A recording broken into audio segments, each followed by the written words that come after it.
And that's what this is about. It's winning the relationship. And what today is about is once you originate a loan, you guys already know what to do, right? If you originate a loan, I don't need to teach you any part of this stuff. It's down here that makes the difference. Sheets. It's been 10 days since the nuclear holocaust, or the nuclear reactor disaster. Clay gives me the phrase, she says, hey, I'll tell you what. He goes, you go out and you deliver these flyers, and I'll give you $100 for every flyer you get from another company. I got those flyers. I went to my farthest office, and I just started going office to office and just putting flyers out. And I was looking for flyers, looking for flyers, looking for flyers. But since I was there, I put out flyers. I got through 23 of my 25 offices. I walked into Chili's. Clay's already at the bar, drinking his cocktails, turns and looks at me. And he says, how come your hands are empty? And I said, there's no flyers out there. So you don't owe me any money. Thought my world was over. He goes, let me buy you dinner. So he bought me dinner. We had some drinks. The next morning, I'm woken up to somebody pounding on my door. I open the door. It's my receptionist who had teased me about Tinkerbell making my car payment. She says, oh, good, you're alive. Clay says, if you're alive, get your butt in the office. I get to the office. I walk in, and Carol says, I don't know what you did yesterday, but your phone is ringing off the hook. She handed me a stack of receipts, of messages, and I just started returning calls. I spent that whole afternoon returning calls. The next day, rebooking my pipeline.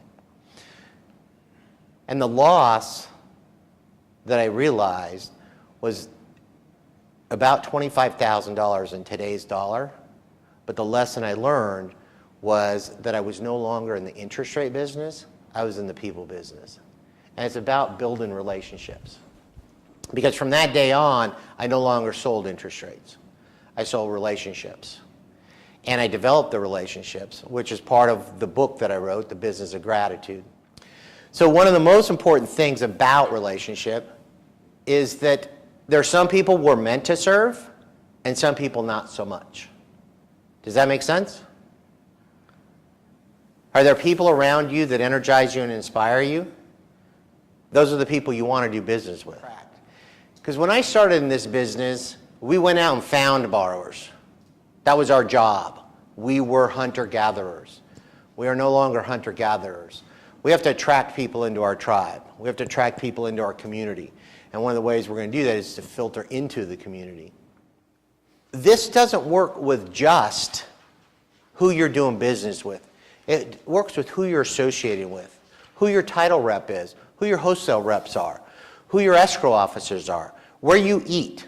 All of those are part of you and your community. So before I became a loan officer, I was a tile setter. I paid my way through high school and college as a tile setter. I actually had a store in Los Gatos that the previous owner ended up moving back in, and that's what gave me my seed money to become a loan officer. But because I was afraid that I might not succeed as a loan officer, I continued to go to the Tile Setter Association meeting the third Thursday of every month. Now, the first time I showed up with a suit and tie on, they laughed their butts off and ribbed me and teased me, and then I continually showed up. The laughing stopped when I started getting them loans to buy homes. And that tile setter group became my first core group of people that I did loans for. And then the tile setters introduced me to the pipe fitters. And the pipe fitters introduced me to the electricians. And the electricians introduced me to the sheetrockers, and the tapers. And then I got to meet the foundation guys and the framers. And so what happened? The roofers and the sheet metal. This all morphed, but I focused on just tile setting because those are the people I knew their language. But once they got good, they trusted me, then they started referring me to other people. And that's what this is about. See, it's not just about the emotional issues.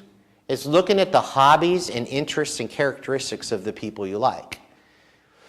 Now, one of the challenges that people have is that we think we have to do something. Have Have you ever told yourself you're on your way to, you have to drive this way. You have to go pick this up. You have to go do something else. How many of you had to come here today? You guys got to come here today, right? That's the gratitude mindset. I get to do this. See, I get up in the morning, I get to go find borrowers that have the desire to borrow money and the ability to repay it. Today, I get to be in front of you guys and share some ideas that even if just one of them takes hold and it helps you get an extra loan, and then you do it again and again and again, and then you get an extra loan next month and an extra loan next month and an extra loan next month, then you build consistency, you build cash flow, and you build more confidence. My name is Stephanie Piper, and I work at JCAP Private Lending. And I can't tell you the amount of information that I received from this seminar today. Steve's great. He's got some great ideas, great advice, and I would definitely recommend taking this seminar.